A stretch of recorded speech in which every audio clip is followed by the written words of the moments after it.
함께 말씀 보겠습니다. 말씀은 출애굽기 20장 3절의 말씀입니다. 구약성경 출애굽기 20장 3절의 말씀, 우리 한 절 말씀입니다. 다 같이 한번 20장 3절 봉독하겠습니다. 너는 나 외에는 다른 신들을 내게 두지 말라. 아멘. 이 시간 우리 오늘 동인교회 예배도 하나님의 영광의 임재 앞에서 우리가 하나님을 만나는 귀한 예배가 되기를 소망합니다. 제가 꽤 오래전에 배낭여행으로 인도를 간 적이 있습니다. 사람들이 인도를 가리켜서 신들의 나라라 이렇게 부르기도 합니다.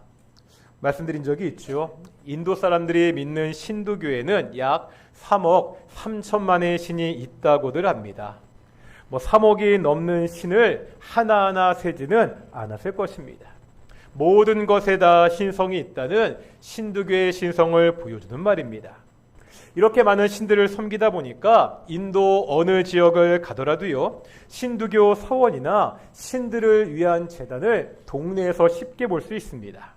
집에도 있고요, 상점에도 작게나 제단이 있거나 그 신들의 사진을 붙여놓은 것을 볼 수가 있습니다. 버스나 택시를 타도 마찬가지입니다. 그 운전석 옆에 앞쪽에 그 신두신의 사진들이 있는 것을 볼 수가 있습니다. 우리가 이런 나라에 산다면 하나님 외에 다른 신들을 두지 말라는 이 1계명의 말씀이 좀 실감나게 다가올 것입니다. 하지만 이제 우리나라는 이런 것들을 주변에서 살펴보기가 쉽지 않습니다. 예전에는요, 시골에 가면 마을 입구에 큰 나무가 있고 오색띠 같은 것으로 막 묶고서 거기에 절하는 그런 것들을 볼 수가 있었습니다.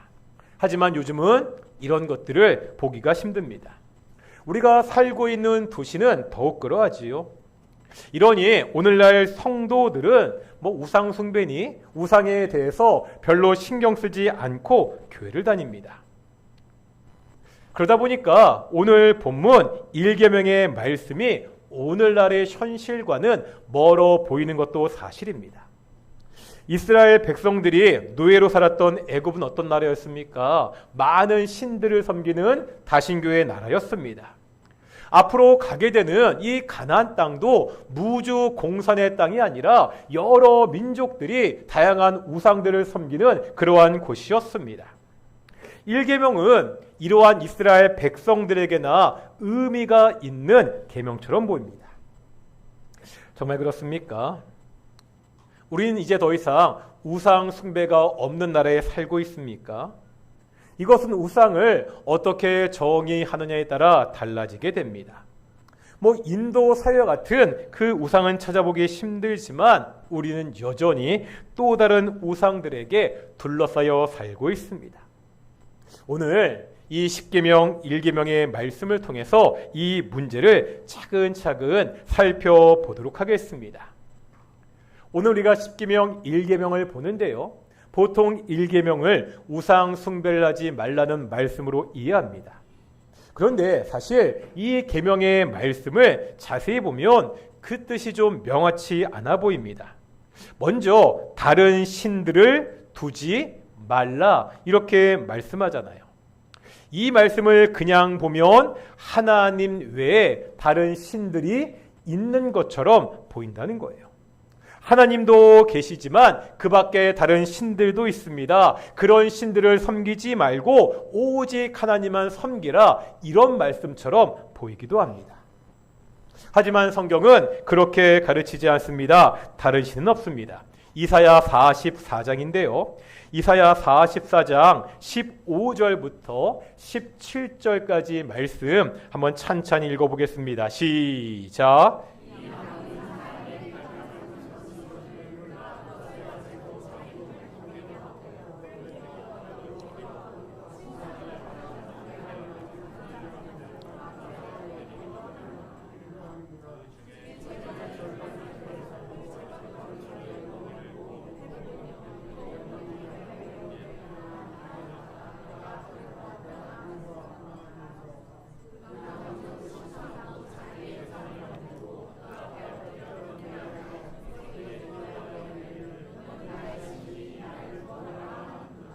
아멘.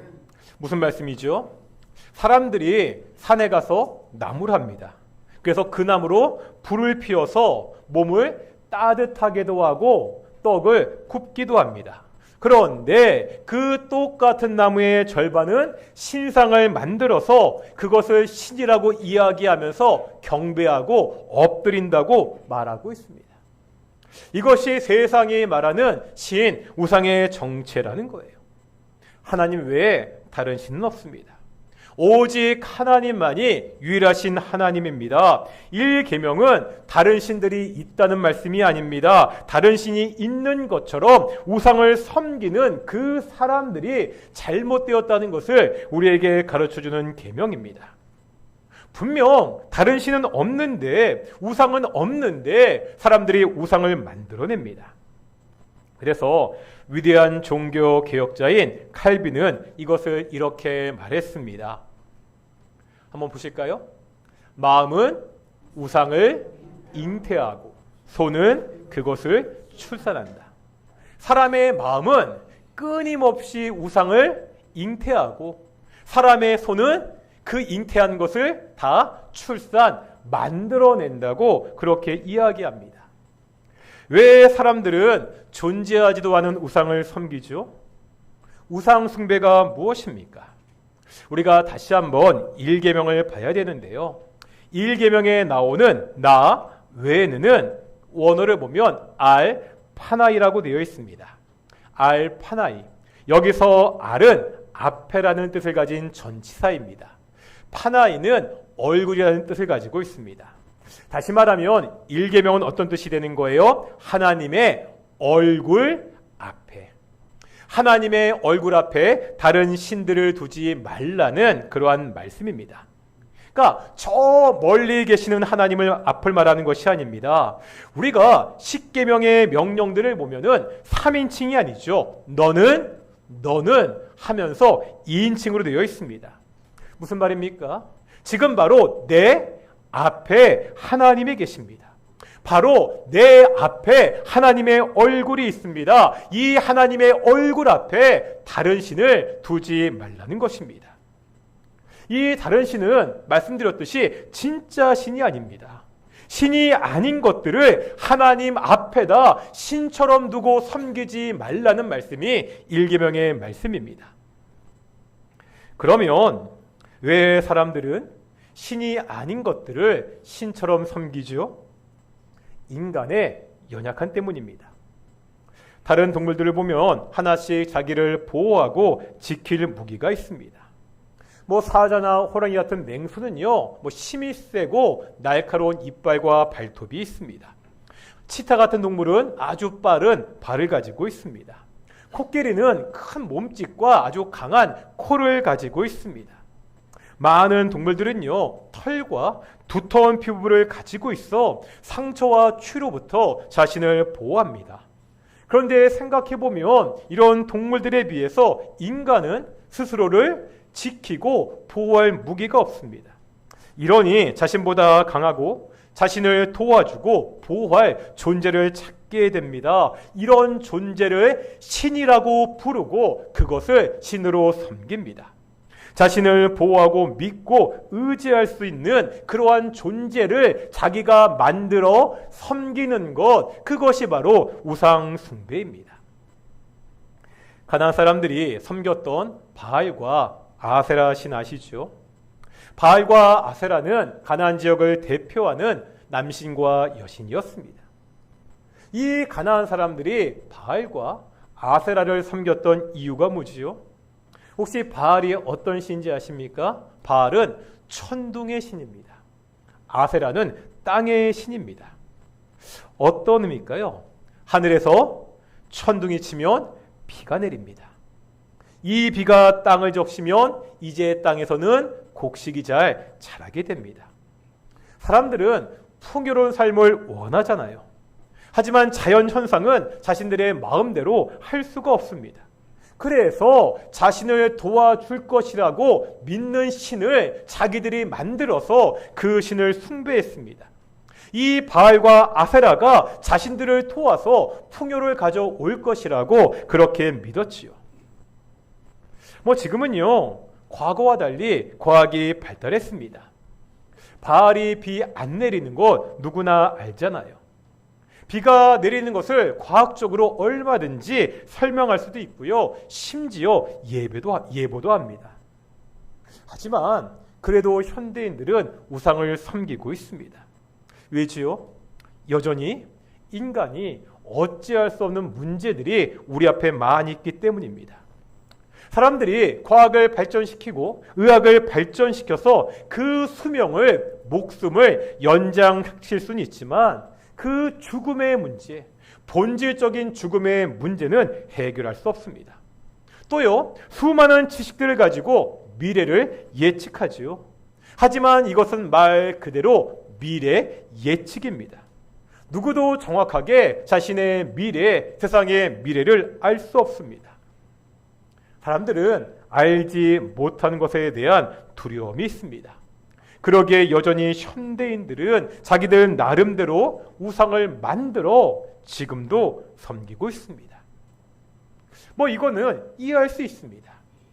세상의 사람들이 자신들을 보호하고 지키기 위해서 뭔가 의지할 대상을 만들어 그것을 섬기는 이것은 충분히 이해할 수 있습니다.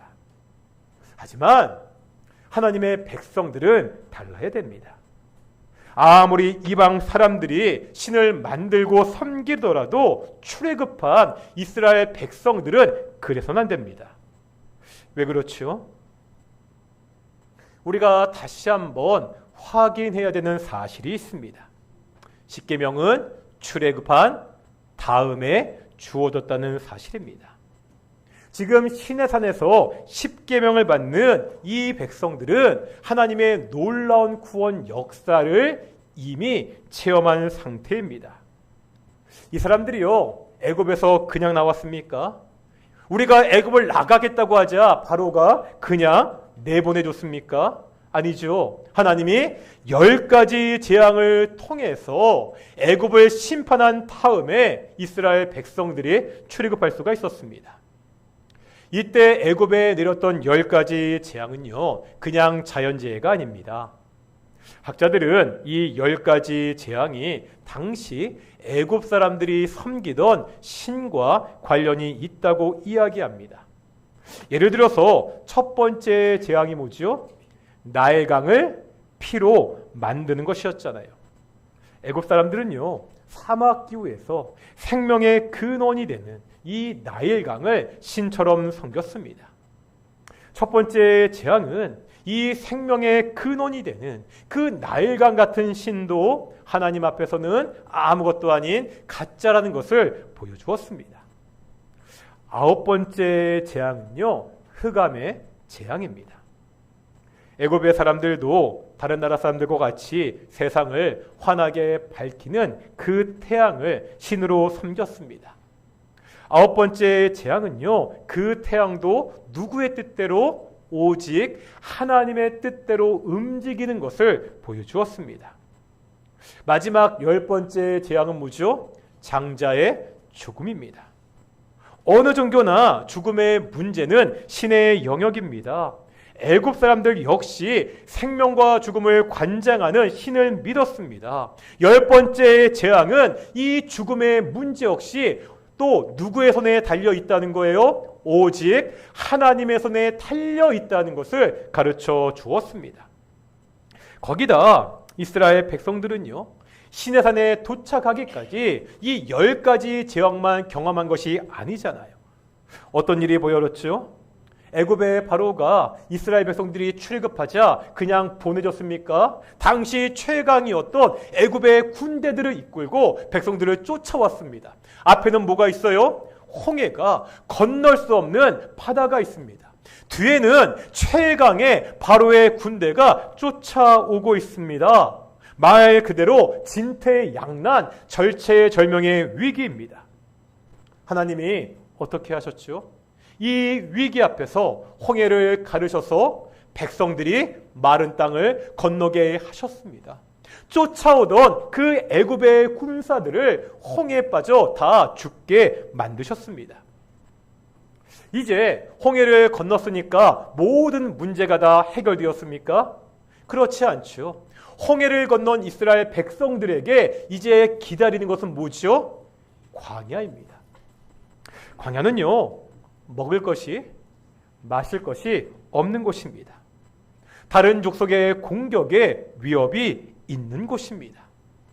이런 곳에서 하나님은 백성들을 만나로 먹이셨습니다. 마라의 쓴물이 단물이 되게 하시고요, 반석에서 물이 나오게 하셔서 그들의 갈증을 해소하셨습니다.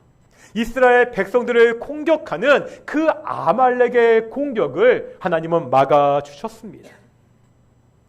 이스라엘 백성들은 십계명을 받기 전에 이미 이런 놀라운 하나님의 구원의 능력을 경험했습니다.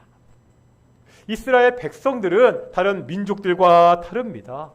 자신들을 보호하기 위해서, 좀 더 잘 살기 위해서 신을 만들고 우상을 섬길 필요가 없습니다. 자신을 구원하신 그 하나님을 믿으면 됩니다. 다른 신은 필요 없습니다. 이미 다른 신은 하나님 앞에서 가짜라는 것을 다 증명해 보이셨습니다. 하나님이 어떠한 위험에서도 구해 주신다는 것을 경험했습니다. 모든 것을 공급해 주시는 그 하나님을 이미 광야에서 경험했다는 거죠. 이제 이 하나님만 믿고 섬기면 됩니다. 하나님이요, 이스라엘 백성들에게 너는 나 외에 다른 신들을 두지 말라고 말씀하실 때는 이런 구원의 역사가 전제되어 있습니다.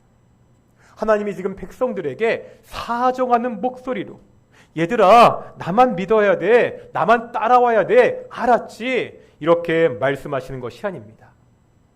하나님은 구원자라는 특별한 위치에서 당당하고 자신 있게 말씀하고 있습니다. 세상, 다른 나라 사람들이 믿는 신들이 가짜라는 거 다 알았잖아. 그런 우상들이 너와 내 사이에 끼어들게 하지 마. 이제 나만 믿고 따라오면 돼. 이렇게 선언하시는 것이 십계명의 1계명의 말씀입니다. 처음에 말씀드렸듯이 우리가 사는 세상에는 애굽이나 가나안 땅과 같이 눈에 보이는 우상들은 별로 없습니다. 하지만 여전히 하나님보다 더 믿고 의지하는 것들이 우리에게 있지 않습니까? 그 사진 보여주시겠습니까? 에레즈 에이딘과 장 바스트 미스테리 등 빅데이터 인문학 진격의 서막이라는 책이 있습니다. 이 책의 저자들은요, 구글 앵그램 뷰라는 프로그램을 개발했습니다. 이 프로그램은 구글이 디지털했던 800만 권의 책 속에 있는 8천억 개의 단어를 다 모아서요, 1520년부터 2012년까지 사용된 빈도의 추이를 그래프로 보여줍니다. 이 책 마지막에는 프록이 있는데요, 이 프로그램을 사용해서 보여줬던 그래프 몇 개가 나오고 있습니다. 그 중에서 신과 데이터, 그러니까 하나님과 신과 데이터라는 단어의 빈도수를 같이 보여주는 그래프가 있는데요. 한번 그래프 보여주시겠습니까? 예, 다음 그래프, 예, 잘 보이시는지 모르겠는데요. 이 데이터가 있고요, 신이 있거든요. 그 초록색, 가장 바닥에서 시작한 것이 데이터고 처음에 위에서 시작하는 것이 신이라는 단어거든요. 잘 보시면 데이터는 1900년까지는 책에 거의 사용되지 않았습니다. 반면에 신은 1800년대 중반까지는 거의 1000단어당 한 번씩 나올 정도로 빈번하게 사용되었습니다. 그러다가 1900년대에 들어오면서 조금씩 양상이 변하는데요. 데이터는 점점 그 빈도수가 늘어나는데 신은 점차 줄어드는 것을 볼 수가 있습니다. 그러다가 몇 년도요? 1973년도를 기점으로 이 사용 빈도가 역전이 됩니다. 신이라는 단어보다 데이터라는 단어가 책에 더 많이 등장하고 사용되는 것을 우리에게 보여주고 있습니다. 우리가 사는 현대 사회 흐름을 잘 포착하고 있습니다. 이제 눈에 보이지 않는 하나님보다 당장 우리 눈에 보이는 데이터가 더 위에 있습니다. 물론 하나님에 대한 믿음을 완전히 저버리지는 않았습니다. 하지만 이제 전능하신 하나님은 당장 눈앞에 보이는 확실한 근거를 보여주는 것 같은 그 데이터보다 나에게 덜 중요한 존재로 전락하고 말았습니다. 하나님의 자리를 데이터가 대신하고 있습니다. 이 데이터라는 것이 최근에 나온 것이라면 오래전부터 많은 사람들이 하나님같이, 아니 하나님보다 더 믿고 의지하는 것이 있죠. 제가 십계명을 공부하면서 굉장히 많은 책들을 봤거든요. 이 십계명을 다루는 책들마다 1계명에서 공통적으로 오늘날 현대인들이 가장 의지하는 우상이 뭔지를 공통적으로 이야기하는 것이 있습니다. 이 정도 이야기하면 뭔지 다 아시겠죠? 뭡니까? 돈입니다.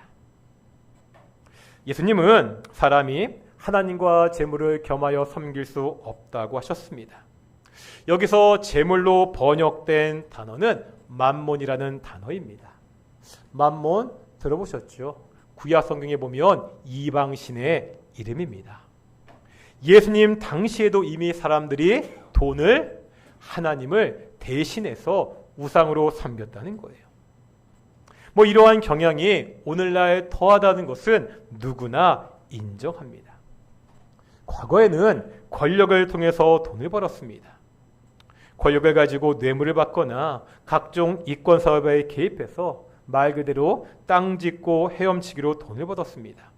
물론 요즘도 이런 일들은 여전히 벌어지고 있습니다. 하지만 양상이 좀 바꾼 것이 있습니다. 권력으로 돈을 버는 것을 넘어 이제 돈으로 권력을 살 수 있는 시대가 되었습니다. 돈이 곧 권력인 시대가 되었습니다. 돈이 곧 계급을 나누는 시대가 되었습니다. 요즘 그 젊은 사람들이 많이 보는 인터넷 게시판에 보면 무슨 계급도 이러한 이미지 파일들이 많이 도는 것을 볼 수 있습니다. 한번 보여주시겠어요? 예를 들어 가지고요. 이게 시계 계급도랑 패딩 계급도입니다. 가장 위에서부터 가장 좋은 시계가 무엇인지를 쭉 나열하는 거고요. 또 옆에 패딩을 보면 가장 좋은 패딩부터 그냥 쓸만한 패딩 이렇게 쭉 나열하는 겁니다. 여기 보면요, 이 계급도 굉장히 다양합니다. 여기 시계 패딩 나오잖아요. 자동차 계급도도 있고요. 지갑 계급도도 있고요. 가방 계급도도 있고요. 심지어 인터넷을 찾아보면 키보드 계급도도 있습니다. 어떤 제품의 좋고 나쁜 것을 브랜드별로 정리하는 것은 그럴 수 있습니다. 다만 너무나 자연스럽게 계급이라는 말을 사용하고 있습니다. 맨 위에 있는 제품일수록 어떤 제품이에요? 무지무지 비싼 제품입니다. 가장 비싼 것을, 가장 돈이 많이 든 것을 황제급이다, 대장급이라 이렇게 이야기하면서 그 가격에 따라 점점 계급이 내려가는 이러한 구조를 사람들이 아무런 저항감 없이 받아들이는 그러한 시대가 되었습니다. 돈이요, 계급을 결정하는 일에 정점에 있는 것은 오늘날 아파트입니다. 한번 제가 뉴스 동영상 하나 보여드릴 텐데요. 조금 소리 좀 키워주시고요. 보시겠습니다. 강남의 한 고급 아파트에 올라온 단체 맞선 공고. 잘 들여다보면 해당 아파트 입주민만 대상입니다. 결혼 정년기 청년들을 맺어주는 좋은 취지라는 의견도 있는 반면 결혼도 이제 그들만의 리그냐는 목소리도 나옵니다. 장호림 기자가 취재했습니다. 지난달 커뮤니티에 올라온 게시글입니다. 미혼자녀 모임 개최, 결혼 정년기 선남 선녀들 초대합니다 등의 글귀가 눈에 띕니다. 평당 1억이 넘는 반포 한강변 고급 아파트 입주민 커뮤니티의 글입니다. 입주민이라면 가입비 10만 원, 연회비 30만 원 내고 당사자나 부모가 참여할 수 있습니다. 당장 이번 주 토요일 바로 옆 세빛둥둥섬에서 1분 자기소개 뒤 식사와 와인 파티가 진행됩니다. 고급 아파트 맞선 모임 소식에 저출산 시대에 장려해야 한다, 집안 수준에 맞는 배우자 만나는 게 중요하다는 의견부터 더욱 공고해지는 그들만의 세상이란 비판도 나옵니다. 아파트 입주민들도 반응이 엇갈립니다. 자기들끼리 한번 해서 만나면 좋은 거겠죠. 오픈 채팅이나 이런 것도 많이 만나니까. 그래서 인식이 나빠질 수 있으니까 비판을 하는 걸 테니까 또 근데 그 부분도 이해가 돼서 해당 아파트는 지난해 수제 맥주 브랜드와 협업해 아파트 이름을 딴 이만 맥주를 출시하기로 꺼주시겠습니까? 했습니다. 어떤 내용인지 아시겠죠? 강남에 평당 1억 원이 넘는 아파트에 사는 사람들끼리 우리들끼리 사돈을 맺자는 겁니다. 이제 결혼도 돈으로 결정되는 같은 계급에 있는 사람들끼리 하는 것이 좋다는 그러한 세상이 되고 말았습니다. 이런 시대에 우리는 돈보다 하나님을 더 믿고 의지하며 살고 있습니까? 종교개혁을 시작했던 마틴 루터는 이렇게 말했습니다. 지금 당신이 마음에 두고 의지하는 것이 바로 당신의 하나님입니다. 뭐라고요? 지금 당신이 마음에 두고 의지하는 것이 바로 당신의 하나님입니다.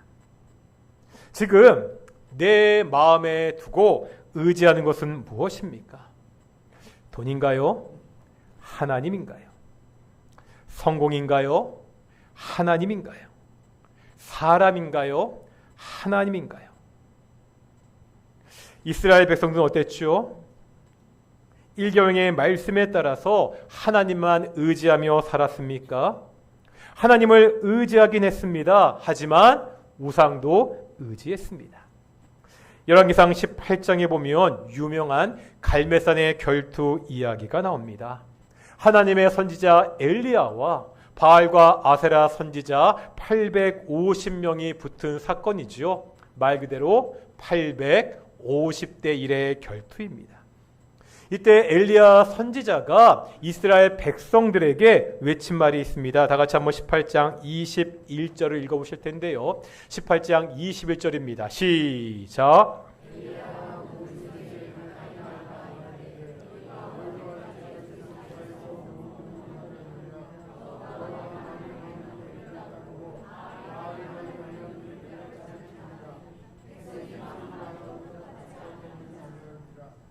엘리야는 선택하라고 합니다.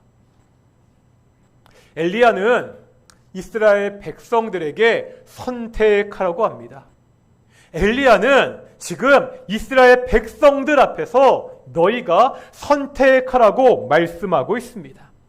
여호와가 참 신이면 여호와만 섬기고 바알이 참 신이면 바알만 섬기라고 말하고 있습니다. 언제까지 둘 사이에서 머뭇하냐며 외치고 있습니다. 당시 백성들의 문제는 바로 이 머뭇이었습니다. 하나님을 섬겼습니다. 동시에 바알을 섬겼습니다. 둘 사이에 양다리를 걸치고 이쪽 한번 기웃 저쪽 기웃하면서 머뭇했습니다. 하나님을 믿지 않은 것이 아닙니다. 하나님을 믿는다고 하면서 예배도 꼬박꼬박 출석합니다. 하지만 당장 문제가 생기면 하나님을 의지하지 않습니다. 눈에 보이지 않는 하나님보다 눈에 보이는 세상이 더 믿음직해 보입니다. 하나님을 의지하지 않고 세상의 방법대로 세상을 의지하면서 문제를 해결하려고 했습니다. 이것이 엘리야 시대 이스라엘 백성들의 모습이었습니다. 이 백성들은 하나님이냐 바울이냐 이 물음 앞에 대답하지 못했습니다. 오늘 우리는 엘리야의 물음 앞에 오직 하나님만 섬기겠다는 대답을 할 수 있습니까?